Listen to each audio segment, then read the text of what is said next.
A Anitta bloqueou o Bolsonaro depois dele tentar pegar carona num tweet dela nas redes sociais sobre usar as cores da bandeira do Brasil. Essa era ela num dos maiores festivais do mundo, Coachella, nos Estados Unidos.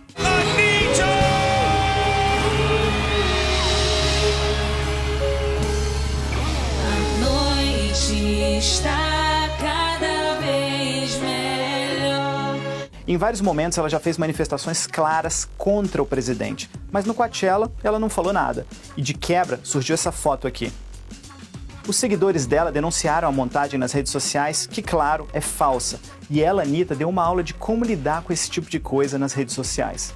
Eu trocaria o slogan Fora Fulaninho para Muda Brasil ou algo que desvincule completamente a narrativa do nome dele, pois isso no momento só vai dar mais mídia e consequentemente mais força. Vocês não me verão falando Fora Fulaninho até as eleições acabarem, e sugiro a quem for contra ele fazer o mesmo. No caso da Anitta, a reação dela foi de ignorar e deixar o cara falando sozinho. Mas e quando o cara é o presidente da República e a coisa pode terminar num golpe de Estado? Vamos conversar?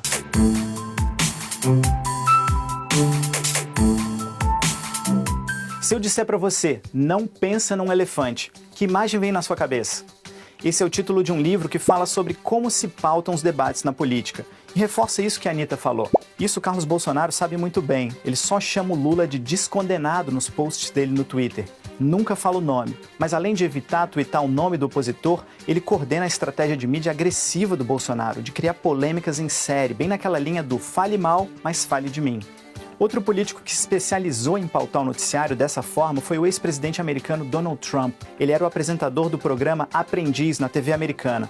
É um comunicador, e muitos comparam a comunicação dele com um truque de mágica. Make no mistake, this is a kind of magic trick. Like David Blaine, like any magician, Donald Trump is using selective attention for his own gain. Ele falava coisas polêmicas para desviar a atenção do que realmente importava.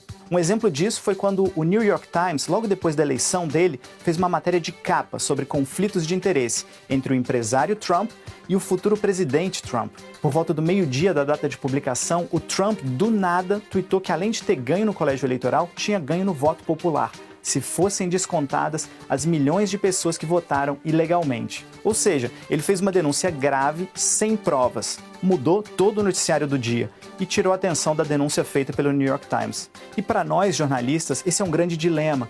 O Trump, isso vale também para o Bolsonaro, eles ditam o noticiário com as frases polêmicas e provocações. E esse jeito de falar e fazer coisas polêmicas para chamar a atenção funciona. Quem era o Daniel Silveira até que ele quebrou aquela placa da Marielle? Essa cobertura da mídia acaba ajudando grupos radicais a crescer e reforçam essa forma histriônica e disruptiva de fazer política.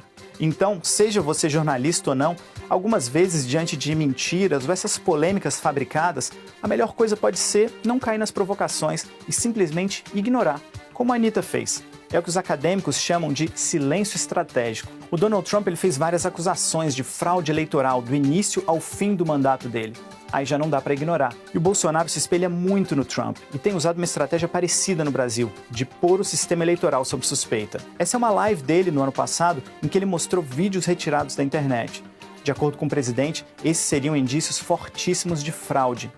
A imprensa, me desculpa, em grande parte, produz fake news aos borbotões. A pesquisa diz que eu estou mal para justificar a manipulação de votos na ponta da urna. Isso é uma certeza? Não é uma certeza. É um indício fortíssimo. Ah, não tem prova de fraude. Também não tem, isso que não há. Um relatório da Polícia Federal diz que essa live presidencial foi realizada com o nítido propósito de desinformar e de levar parcelas da população ao erro quanto à lisura do sistema de votação. E diz que identificou uma atuação direta e relevante do presidente da República e que o padrão já foi empregado por integrantes de governos de outros países. Bom, nos Estados Unidos a gente sabe como a coisa terminou, na invasão do Capitólio, o parlamento americano. E muitos especialistas dizem que o risco de acontecer algum tipo de confusão nas eleições desse ano tem aumentado. Essas campanhas de desinformação, para usar as palavras do relatório da Polícia Federal, têm sido uma constante na estratégia do Bolsonaro. Mas as instituições têm bem ou mal funcionado. A polícia tem feito investigações, a justiça eleitoral tem buscado evitar fake news e a imprensa tem checado as declarações do presidente e se posicionado contra qualquer possibilidade de ruptura institucional. mas o debate político continua em grande parte sendo ditado por um só candidato, e não necessariamente espelha os assuntos que interessam a maioria dos brasileiros. Para a maioria dos brasileiros, o problema agora é econômico. A pobreza e a fome cresceram, a quantidade de moradores de rua disparou e o preço de tudo também aumentou. Tem um artigo acadêmico bem interessante do pesquisador brasileiro Paulo Demuru, que fala sobre as necessidades de buscar novas narrativas e não ficar preso às polêmicas e provocações da extrema-direita. É longo, mas vale a pena dar uma olhada. Gostou do Vamos Conversar dessa semana? Não? Então escreve aqui embaixo por quê. Bom, e se curtiu, dá um joinha e se inscreve no nosso canal. As fontes de pesquisa do nosso vídeo estão aqui embaixo para você poder levar a conversa adiante com seus amigos e nem tão amigos assim.